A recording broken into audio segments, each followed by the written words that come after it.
Okay, this is chapter 37 of Book Lovers. 37. On December 12th at 11:20, I make my way over to Freeman Books. It's the one day a year I've always taken off at the agency, and as soon as I started at Logia Publishing, I requested the 12th off there too. The learning curve is brutal, but after so many years of knowing exactly how to do my job, the challenge is exhilarating. I come through each of my newly inherited author's manuscripts like an archaeologist at a newly discovered dig site. Is it possible to be a zealot for editing books? If so, that's what I am. I almost hated to miss work today, but if I'm going to be out of the office, at least I'll still be surrounded by words. I take my time walking, enjoying a surprise bout of sunshine that melts the snow into slushy lumps on the sidewalk, the feeble warmth seeping into my favorite Harrigan bone coat. At the diner where Mom used to work, I buy a cup of coffee and a Danish. It's been a long time since anyone recognized me here, but I'm pretty sure the same cashier rang up Libby and me last December 12th, and that's enough to fill me with a pleasant sense of belonging. And then the sharp ache, like I brushed up against the blistered part of my heart. Charlie should be here. I don't avoid thinking about him like I used to do with Jacob.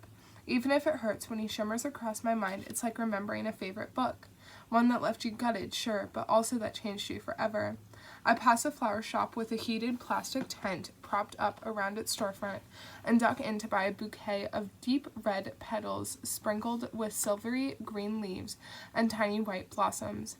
I don't know flower types, but for these to be blooming in winter, they must be hardy, and I respect them for that. At 11:45, I'm still 2 blocks away, and my phone vibrates in my coat pocket. Sifting the bouquet into the crook of my arm, I fish around in my pocket, then tug my gloves off with my teeth to swipe the phone unlocked and read Libby's message. "Happy birthday," she writes like she's sending the message. It's like she's sending the text straight to Mom. "Happy birthday," I write back, my chest stinging. It's hard to be apart today. It's the first time I've had to do this without her.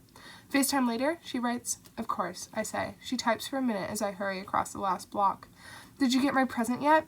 Since when do we do presents for Mom's birthday?" I write. "Since we have to be apart for it," she says. "Well, I didn't get you anything." "That's fine," she says. "You can owe me." "But you haven't gotten yours yet?" "No," I write. "I'm out." "Ah," she says. "At Freeman's already?" "In about 3 seconds." I shoulder the door open and step into the familiar dusty warmth. "I'll let you go," she says, "but send a pic when the present gets there, okay?" I reply with a thumbs up and a heart, then drop my phone and gloves into my pockets, freeing my hands to browse. I head straight for the romance shelves.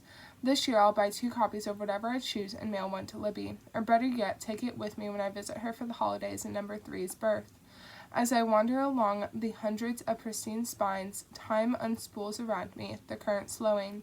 I have nowhere to be, nothing to do but peruse summaries and pull quotes on dust jackets, skimming some last pages and leaving others unread. Again and again I ask, "What about this one, Mom? Would you like this?" And then, "Would I like this?" Because that matters too. Whenever I'm in front of a row of books, it's like I can hear Mom's loud yelp of a laugh, smell her warm lavender scent. On one occasion, Libby and I were so absorbed in our December 12th process that for like 10 minutes we failed to notice the man in the trench coat next to us doing his level best to expose himself. When this happened, and I finally noticed, I heard myself calmly, disinterestedly say, "A book still in my hand, no." The look on his face gave me the greatest surge of power I've had to date, and Libby and I laughed for weeks about what otherwise might have been a fairly traumatizing experience. So though I'm aware a couple of other people are milling around in my periphery, I don't exactly acknowledge any of them until I reach for January Andrews' novel, Curmudgeon, only to find someone else reaching for it at the same moment. Most people, I guess, would blurt, "Sorry," what comes out of my mouth next is, "Ugh!" Neither of us lets go of the book, typical city people, and I spin toward my rival, unwilling to back down. My heart stops. Okay, I'm sure it doesn't. I'm alive still. But this, I realize, is what they mean.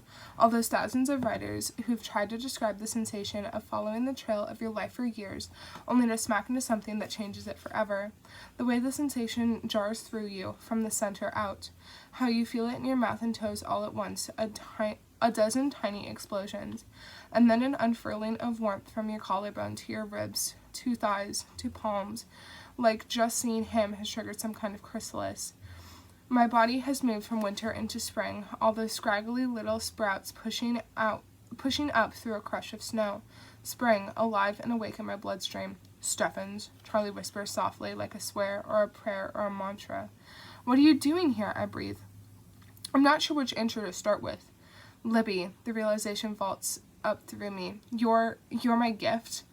His mouth curves, teasing, but his eyes stay soft, almost hesitant. In a way. In what way? Good Books, he says carefully, is under new management. I shake my head, trying to clear the fog. Your sister came through? He shakes his head. Yours did. My mouth opens, but no sound comes out. When I shut it again, tears cloud my eyes. I don't understand.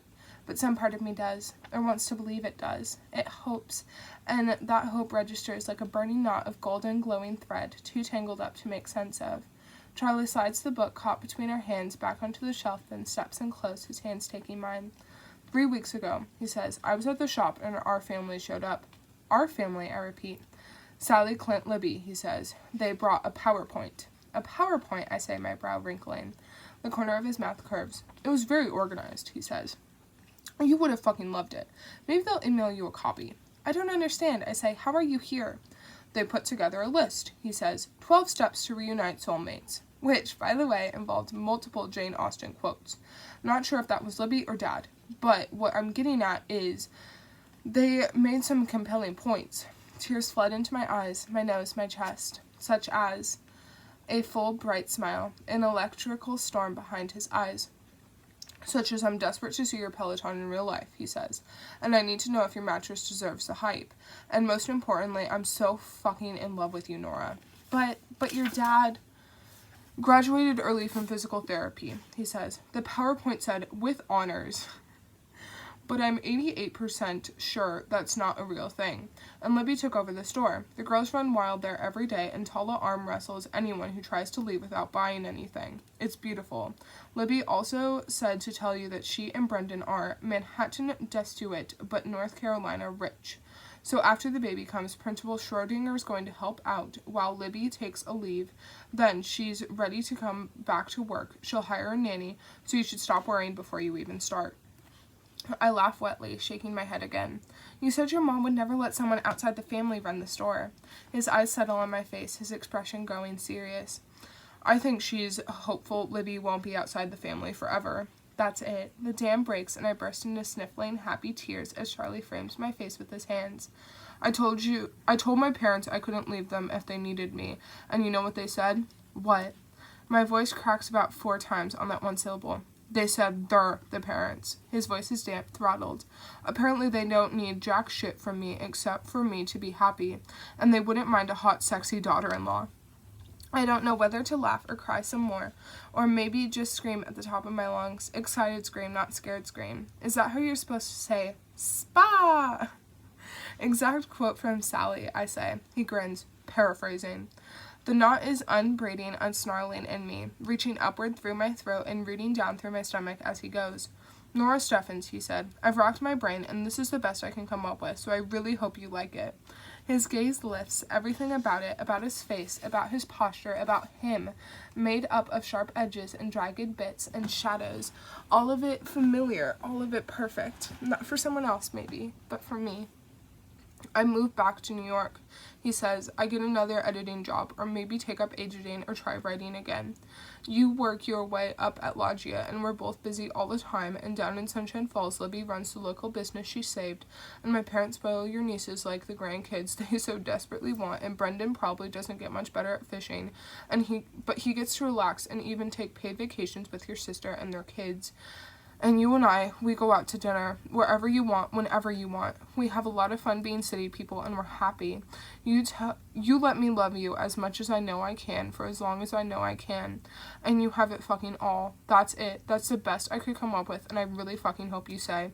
I kiss him then, like there isn't someone reading one of the Bridgerton novels 5 feet away, like we've just found each other on a deserted island after months apart.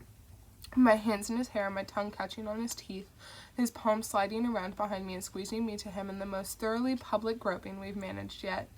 I love you, Nora, he says when we pull apart a few inches to breathe. I think I love everything about you. Even my Peloton, I ask. Great piece of equipment, he says. The fact that I check my email after work hours just makes it easier to share Bigfoot erotica without having to walk across the room, he says. Sometimes I wear very impractical shoes, I add. Nothing impractical about looking hot, he says.